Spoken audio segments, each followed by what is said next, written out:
I got a brand new CIVIVI, just came out today. It is a collaboration with a well-known maker. This is the ODD 22. You down with ODD?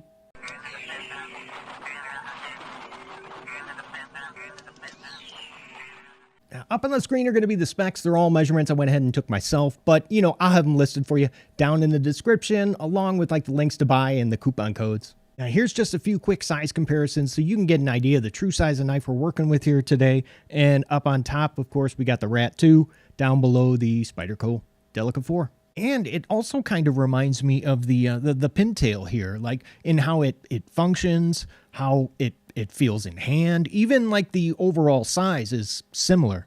The ODD 22 is a perfect example of like my ideal clip point blade shape. I mean, it has a nice subdued trailing point that really speaks to me. We get a 2.97 inch flat ground bead blasted blade in 14C 28N Sandvik steel, which, you know, has plenty of toughness and corrosion resistance. It's a steel that has kind of become the new D2 since it seems like most budget brands are making the switch. And you know what? I'm good with that. I would even take 14C 28N over 154CM. And the factory edge, man, it looks really good. I mean, it is just nice and even on both sides. Usually CIVIVI blades, you know, are going to be completely sterile without any branding at all, but this time we got a maker's mark, which belongs to Tough Knives. It has a standard thickness at 3 millimeters, so go ahead and couple that with the 1.14 inch width, and man, you've got a blade that cuts really well. Now, if you couldn't already tell, yeah, it is in fact a liner lock that does have 100% lockup. So, you know, that's actually kind of good to see when you're relying on a thinner piece of metal to hold the blade open.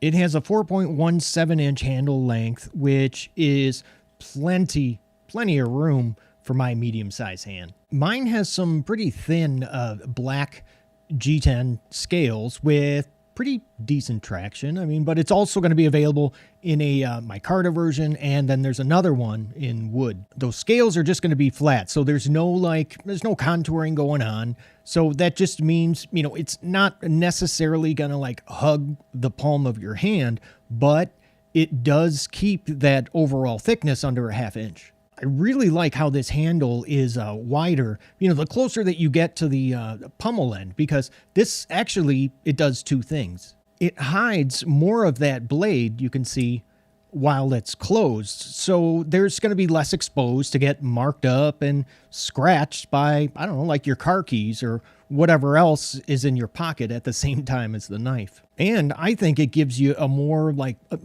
confident grip, you know, since like your last two fingers are going to be doing less of the work to hold onto the knife. Now we're going to talk about what I don't like here in a second, but man, I have got to show you this action because it is so good. I mean, and it doesn't matter whether you're using the flipper or the thumb studs. I mean, it's still awesome. And that just tells me that the detent is well tuned for either deployment. Oh, and closing it, that is even better, you know, because of the ceramic ball bearings at the pivot. Oh, and have you noticed the pocket clip that they're using now? Yeah, you can see it's just it's solid with just the one opening up at the top for the screws. This is the second knife in a row now that I've seen with this clip design. Now the first one being the mini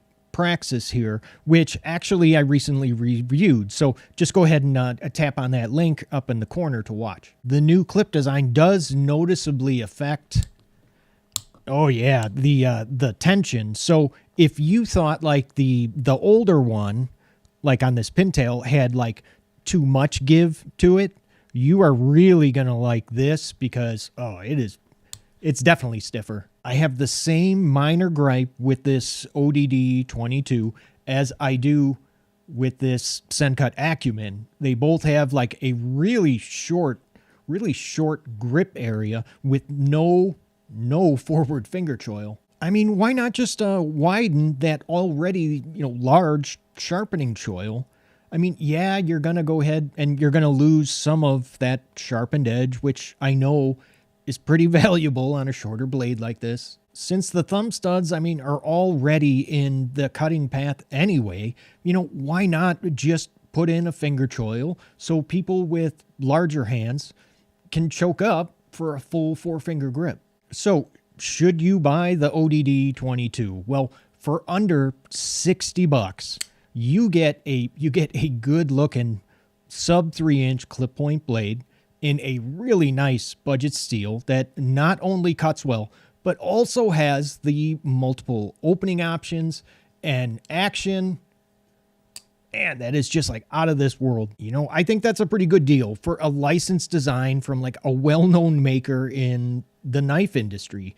I mean, it's inexpensive enough to actually use every day, and it wouldn't be the end of the world if something happened to it, like if you break it or lose it.